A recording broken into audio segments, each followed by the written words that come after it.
No dia 11 de junho chegou mais um longa-metragem de animação lá na Netflix. Jin e o Dragão Genial promete ser mais uma animação da Sony que vai alegrar toda a nossa família. Mas será que essa animação é tão divertida assim? E será também que ela pode ser dita como um plágio de Aladdin da Disney? Isso e muito mais a gente vai conversar aqui e agora em mais uma resenha do canal Jornada Animada.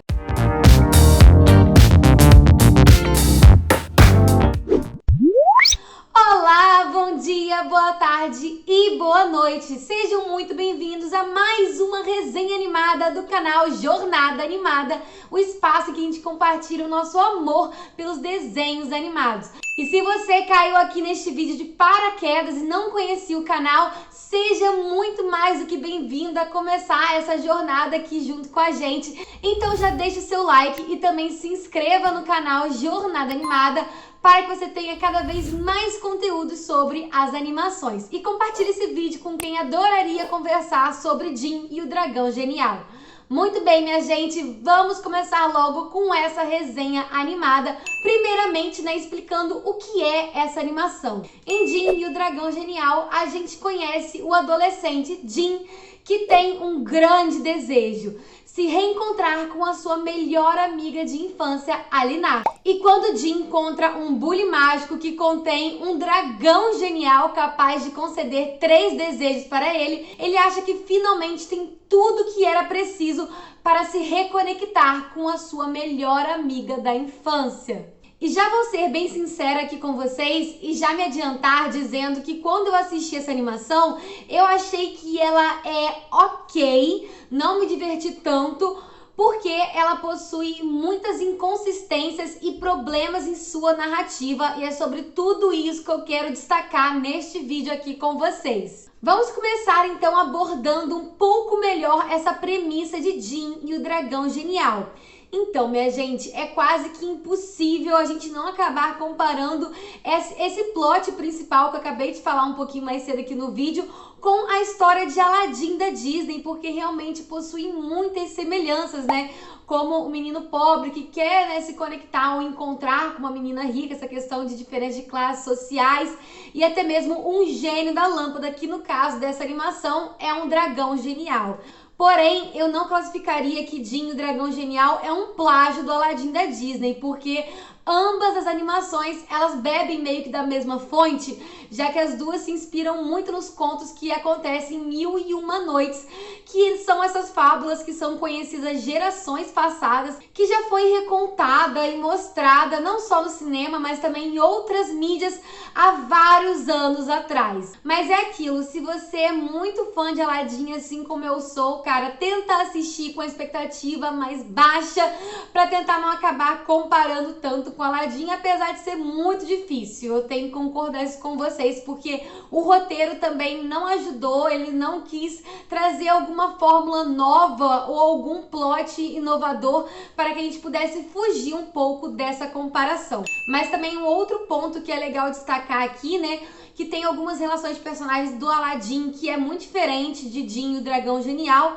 e também a questão de que Jin e o Dragão Genial se passa na China, ou seja, já tem um outro contexto, um recorte cultural que é completamente diferente do recorte cultural que acontece em Aladdin. Dito tudo isso, agora vamos partir para uma análise da história e roteiro de Jin e o Dragão Genial. Muito bem, gente, então, essa história, ela acaba sendo completamente super, hiper, mega power previsível. E é muito louco isso, porque parece que o roteiro não conseguiu inovar ou trazer, que nem eu falei, algumas escolhas diferentes, que faz com que a gente não só pare de comparar essa animação com Aladdin, mas também que traga uma coisa inovadora e que surpreenda a gente quando a gente tá assistindo a animação.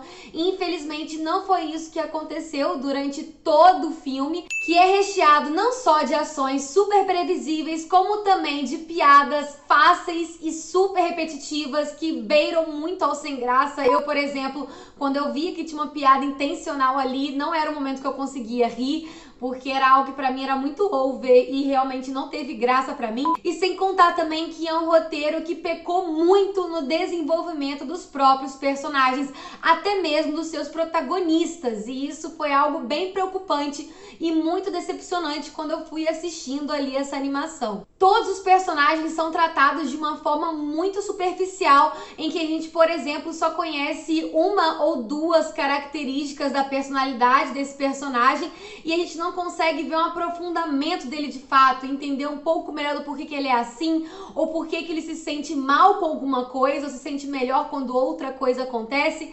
A animação realmente não dá muito espaço pra gente querer conhecer e nem ao menos entender de fato algumas ações desses personagens mais a fundo.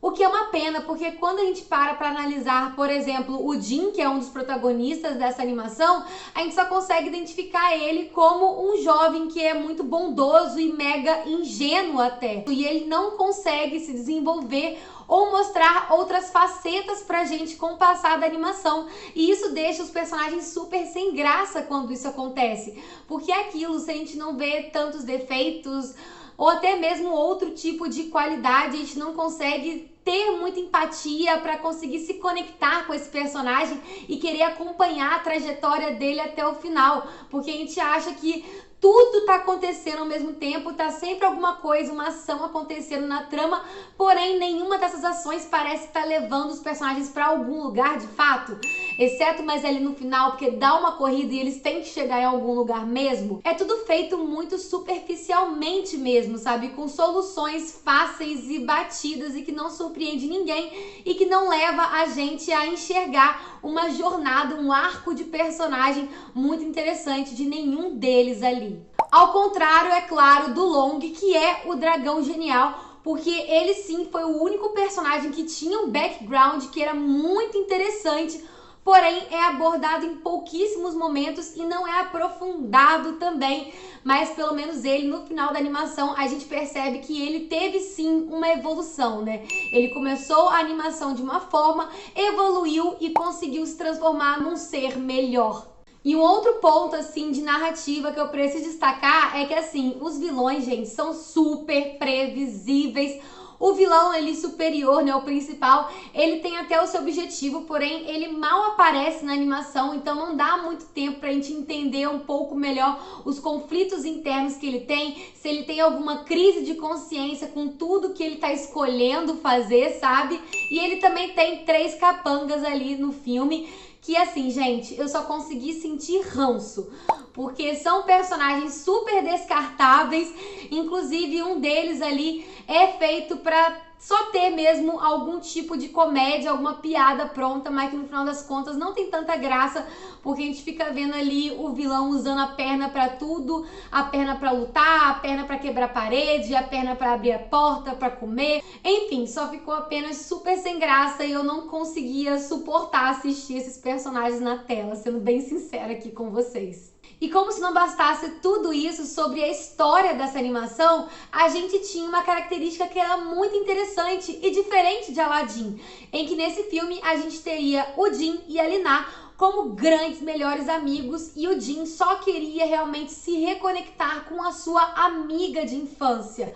E é algo que ele explica para o Long e em outros momentos da animação também, porém o próprio roteiro parece que ele se esquece um pouco do que o próprio protagonista queria nessa animação, qual era a proposta dele pro Long, e eles acabam meio que tendo alguns momentos que eles querem forçar a gente a shippar os dois, sendo que na verdade era para eles serem apenas amigos, e isso tá tudo bem, inclusive seria incrível se não tivesse essa forçação de barra de casal. Eu queria destacar e desabafar isso com vocês, assim, porque é algo que eles mesmos estavam se contradizendo em alguns momentos da animação e isso só me deixou ainda mais desapontada com esse filme. E como eu disse, eu achei isso uma pena porque eu acho que o roteiro poderia ter explorado muito mais os conflitos internos, pessoais e até mesmo sociais de alguns personagens para trazer uma subtrama e um contexto muito mais interessante e aprofundado para a animação, o que faria com que a animação ficasse não só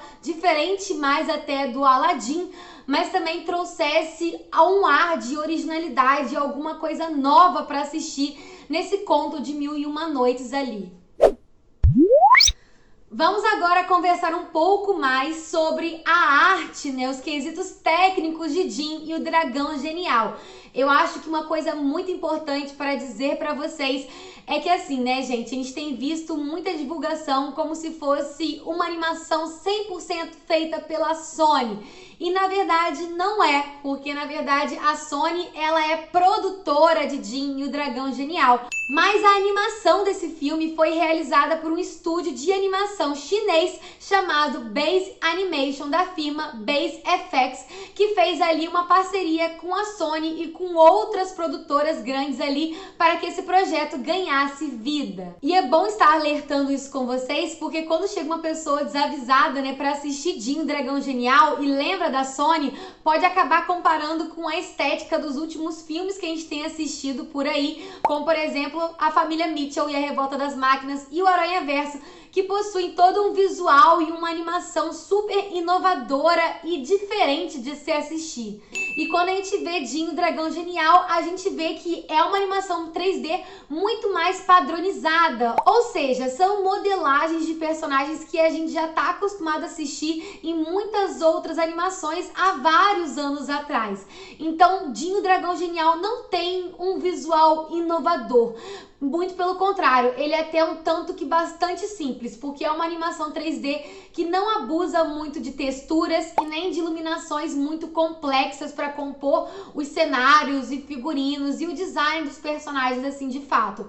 Exceto pelo Long, o Dragão Genial, porque ele sim, ele é o grande astro dessa animação e ele brilha principalmente nos seus quesitos técnicos também, já que ele é cheio de texturas e cores e também possui um movimento de animação muito legal de se assistir. Ele realmente é um personagem que possui um carisma em seu visual e também na sua personalidade também. E eu quero falar um pouquinho mais sobre o Long, esse dragão genial da animação, porque, né, gente, chegou o momento de a gente destacar os pontos positivos desse filme.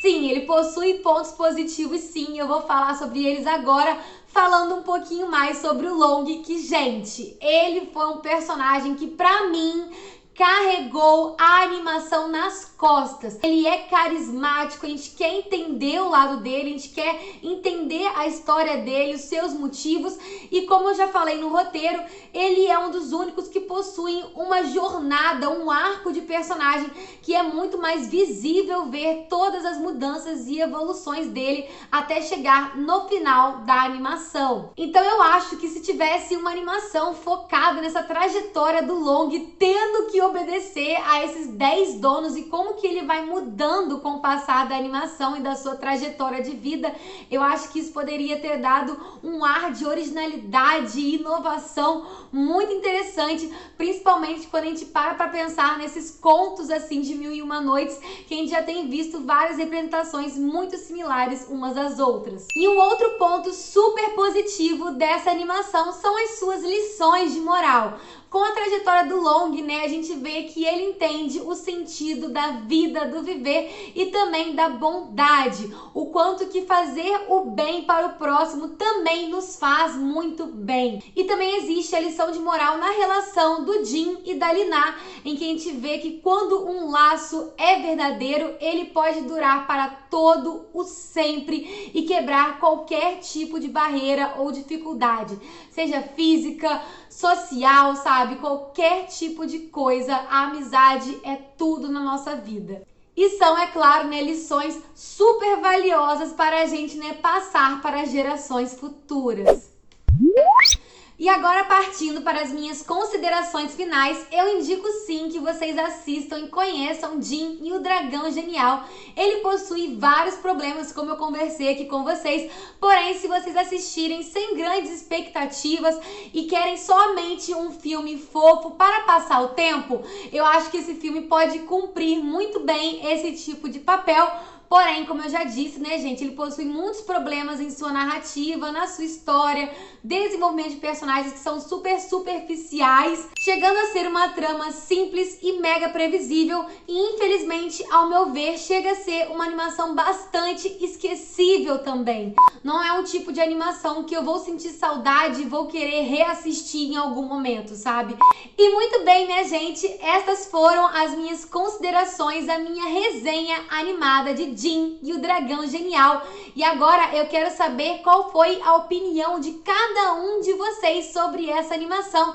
É só colocar aqui nos comentários deste vídeo. E se vocês também querem conversar ainda mais sobre Jin e o Dragão Genial, eu aconselho a vocês a ouvirem o podcast chamado Papo no Castelo, da Lori Cortes e do André, do canal Mundo Camundongo, em que eu fui uma das convidadas para conversarmos e debatermos tudo o que acontece nessa nova animação da Netflix. E, gente, tá simplesmente imperdível. Vão lá conferir em qualquer plataforma ali de áudio da sua preferência. E agora, nos meus recadinhos finais, se vocês gostaram desse vídeo, já sabem, né? Divulguem, compartilhem, comentem, curtam o vídeo, se inscreva aqui no canal para a gente conversar ainda mais sobre desenhos animados aqui no canal Jornada Animada. E muito bem, minha gente, muito obrigada pela presença e carinho de cada um de vocês. Eu vou ficando por aqui e nos vemos até um próximo vídeo. Tchau!